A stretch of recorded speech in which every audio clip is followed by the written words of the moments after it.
RJ Classes 2.0। नमस्कार दोस्तों, मैं आरजे सिद्धार्थ आरजे क्लासेस 2.0 में आपका स्वागत करता हूं। दोस्तों, संविधान की एक और कड़ी जोड़ते हुए आज हम पढ़ेंगे प्रधानमंत्री।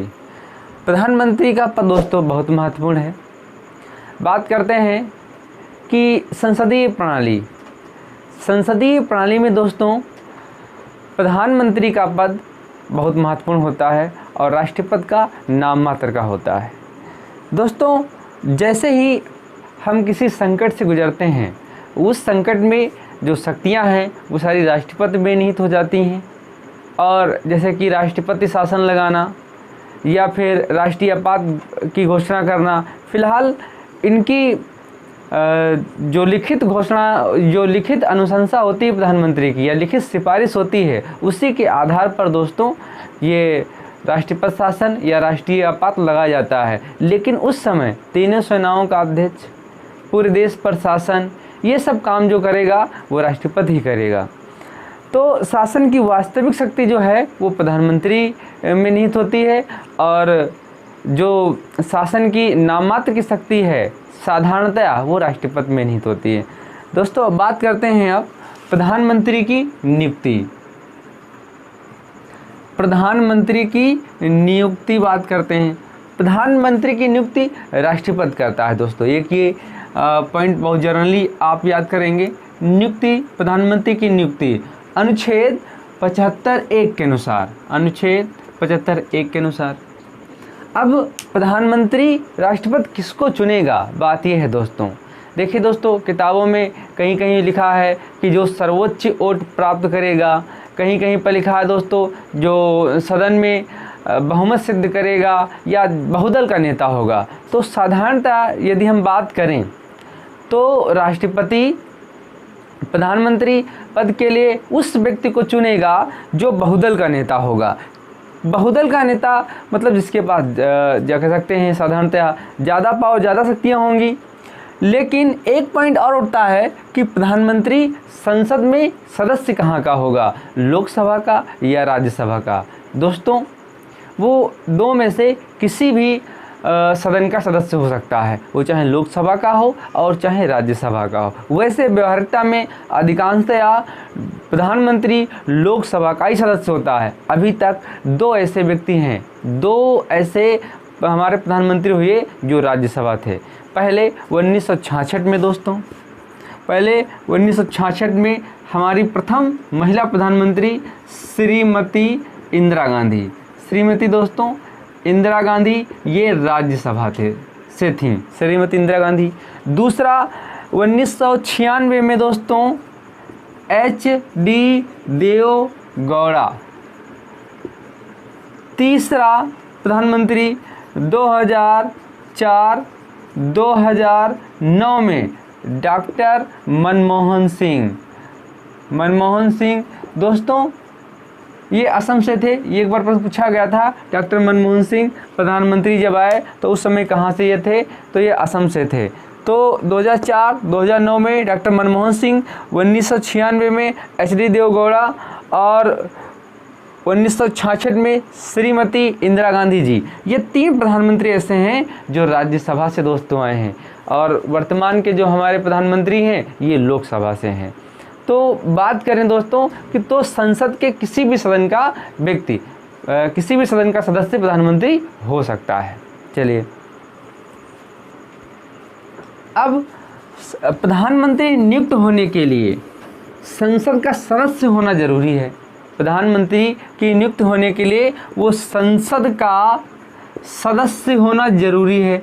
यदि सदस्य वो नहीं है तो उसे 6 माह के भीतर उससे पद से मुक्त कर दिया जाएगा या सदस्य यहाँ से जो पदावधि है वो उसकी समाप्त हो जाएगी। किसी भी व्यक्ति को प्रधानमंत्री बनने के लिए संसद का सदस्य होना जरूरी है।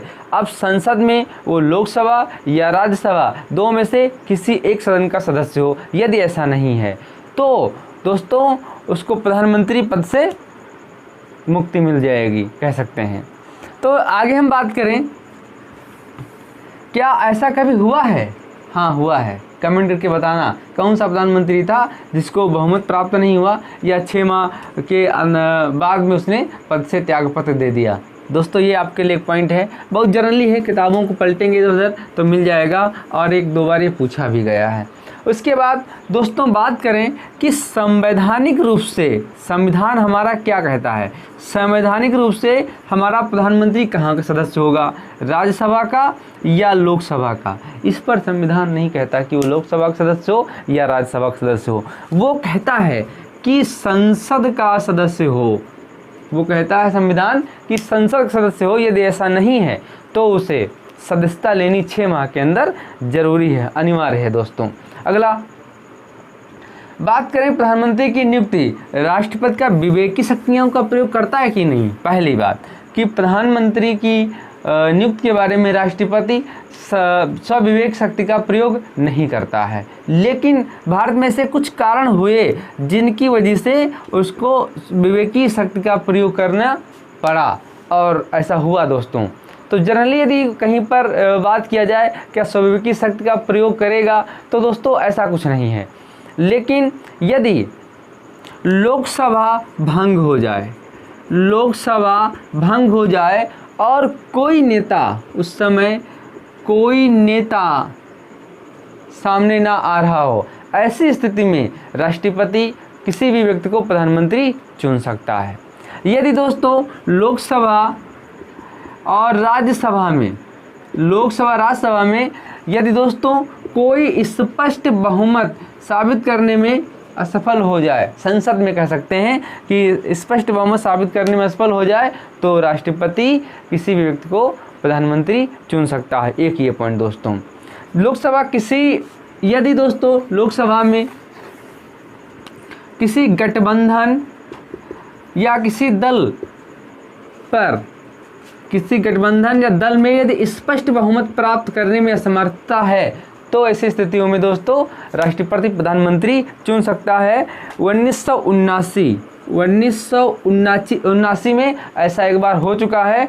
उस समय नीलम संजीव रेड्डी जो हमारे राष्ट्रपति थे, नीलम संजीव रेड्डी दोस्तों ये हमारे राष्ट्रपति थे और चौधरी चरण सिंह को प्रधानमंत्री के पद पर नियुक्त किया गया था, जब दोस्तों दल या गठबंधन को इस पर बहुमत प्राप्त नहीं हो पाया था। अगला, यदि कोई निश्चित नेता ना हो और दोनों दल समान रूप से समानता रखते हों, तब ऐसी स्थितियों में दोस्तों प्रधानमंत्री किसी व्यक्ति को चुना जा सकता है राष्ट्रपति को द्वारा। ये कि विवेक की शक्तियाँ हो गई दोस्तों। यदि दोस्तों अचानक प्रधानमंत्री की मृत्यु हो जाए, अचानक मृत्यु हो जाए और कोई स्पष्ट उत्तराधिकारी ना हो, ऐसी स्थिति में किसी व्यक्ति को प्रधानमंत्री चुना जा सकता है। जैसा 1984 में जब श्रीमती इंदिरा गांधी की हत्या हुई, उस समय दोस्तों स्पष्ट कोई उत्तराधिकारी नहीं था। चलिए, राष्ट्रपति यदि दोस्तों लोकसभा भंग कर देता है तो किसी व्यक्ति को वो राष्ट्रपति प्रधानमंत्री चुन सकता है। लेकिन कहा तो ये दोस्तों गया है कि राष्ट्रपति किसी व्यक्ति को जब प्रधानमंत्री चुनेगा तो वो व्यक्ति बहुदल का नेता होगा, बहुमत प्राप्त करना आवश्यक है, संसद के किसी भी सदन का सदस्य होना जरूरी है। एक ये पॉइंट दोस्तों। दूसरा, अब कार्यकाल देख लेते हैं। प्रधानमंत्री का कार्यकाल, प्रधानमंत्री का दोस्तों कार्यकाल देख लेते हैं। बात करें कार्यकाल में तो जितने भी मंत्री होते हैं वो राष्ट्रपति के प्रसाद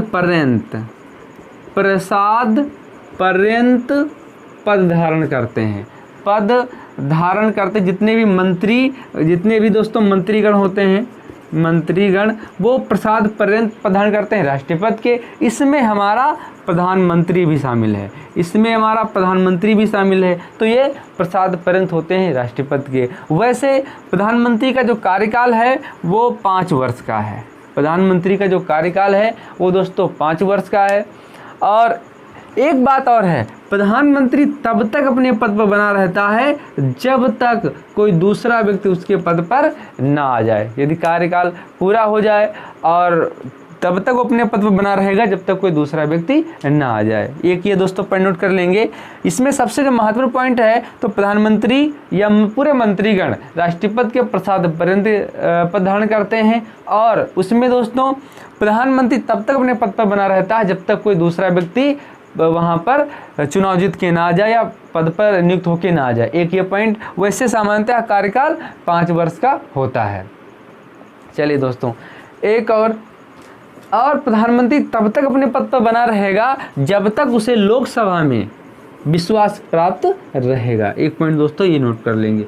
वीडियो को 2-3 बार सुन लेंगे दोस्तों, इतने में आपको रट जाएगा, ज़्यादा पढ़ने की जरूरत नहीं है। चलिए, प्रधानमंत्री के अधिकार और कार्य देख लीजिए।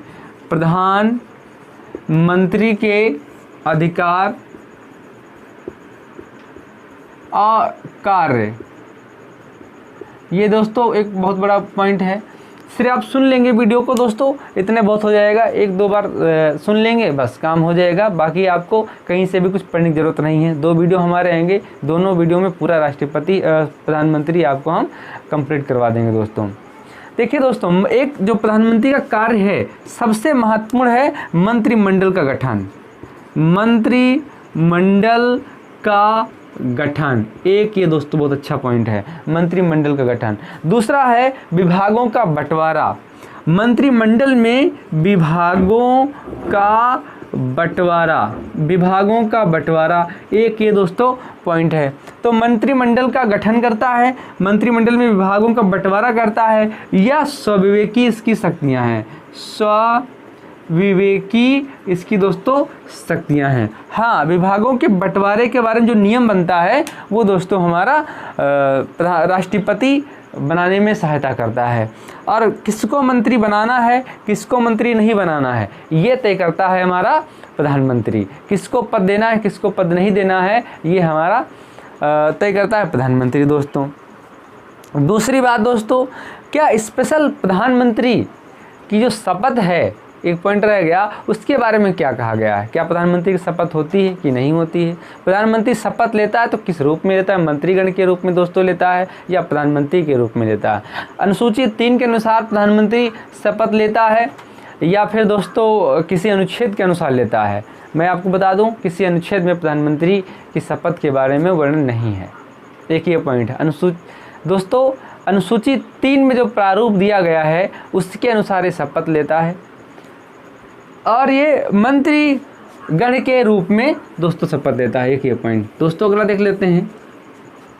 बात करें किसी मंत्री को हटाने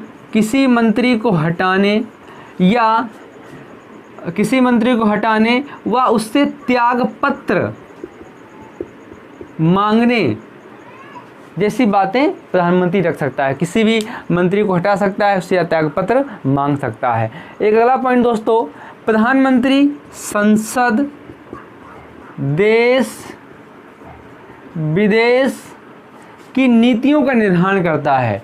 ऐसी स्थितियों में दोस्तों उसके पास विदेश कह सकते हैं कि विदेश मंत्रालय हो चाहे ना हो, लेकिन फिर भी वो संसद देश विदेश संबंधी नीतियों का निर्धारण कर सकता है। बात करें जो हमारे पहले प्रधानमंत्री थे पंडित जवाहरलाल नेहरू, वो पहले व्यक्ति भी थे जो विदेश मंत्री हमारे थे। और हमारे दूसरे श्री अटल बिहारी वाजपेयी जी, ये भी विदेश मंत्री रहे हैं। तब इन्होंने दोस्तों संयुक्त राष्ट्र संघ में अपना संबोधित किया था, और वो भी हिंदी में संबोधित किया था। ये प्रश्न पूछा जाता है कि संयुक्त राष्ट्र संघ में हिंदी में बोलने वाले कौन से हमारे प्रधानमंत्री थे, तो श्री अटल बिहारी वाजपेयी, और दूसरे तो आप जानते होंगे वर्तमान के प्रधानमंत्री श्री नरेंद्र मोदी जी। चलिए आगे बात करते हैं दोस्तों। राष्ट्रपति संसद का सत्र, दोस्तों जो राष्ट्रपति है वो संसद का सत्र बुलाए एवं सत्रवासन करने संबंधी, राष्ट्रपति जब संसद का सत्र बुलाता है तो दोस्तों वो परामर्श प्रधानमंत्री से लेता है। प्रधानमंत्री का एक कार्य होता है कि राष्ट्रपति को दोस्तों वो सलाह दे, इसके लिए मंत्रिमंडल बनाया भी गया है। अनुच्छेद 74 में कहा गया है कि राष्ट्रपति की सलाह के लिए एक मंत्रिमंडल होगा दोस्तों। इसके लिए स्पष्ट संविधान में बात भी कही गई है। अगला, राष्ट्रपति से दोस्तों जो प्रधानमंत्री है हमारा, वो राष्ट्रपति से लोकसभा भंग करवाने की सिफारिश कर सकता है। एक ये पॉइंट लिखित पॉइंट में। दूसरा दोस्तों, जब राष्ट्रपति राष्ट्रपति शासन लागू करता है तब भी दोस्तों वो प्रधानमंत्री से या मंत्रिमंडल से लिखित परामर्श लेता है। लिखित कार्यवाही ही होती है प्रधानमंत्री के द्वारा। अगला पॉइंट दोस्तों, प्रधानमंत्री सरकार की नीतियां पटल पर रखता है। एक ये पॉइंट, पटल पर रखता है मतलब बाहर रखता है। एक ये पॉइंट, विदेश में जितने भी कार्य होते हैं वो सारे राष्ट्रपति के नाम कर होते हैं और कर्ता कौन उनको दोस्तों है, प्रधानमंत्री करता है। प्रधानमंत्री और अन्य मंत्रीगण ये सारे दोस्तों अपना इस्तीफा राष्ट्रपति को संबोधित करते हैं। प्रधानमंत्री को जो शपथ है वो भी दोस्तों राष्ट्रपति दिलाता है। तो मैं आशा करता हूँ कि प्रधानमंत्री आपको समझ में आया होगा। हाँ, नोट्स बनाने में आपको दिक्कत हो सकती है और मैं कहता भी नहीं कि आप नोट्स बनाइए, बस सुनते रहिए। और प्रधानमंत्री का यदि नोट्स बनाएं तो आप मान लीजिए ये पन्ना है तो इसमें सिर्फ इतने में पूरा प्रधानमंत्री आपका आ जाए, आधे पेज में प्रधानमंत्री आ जाए।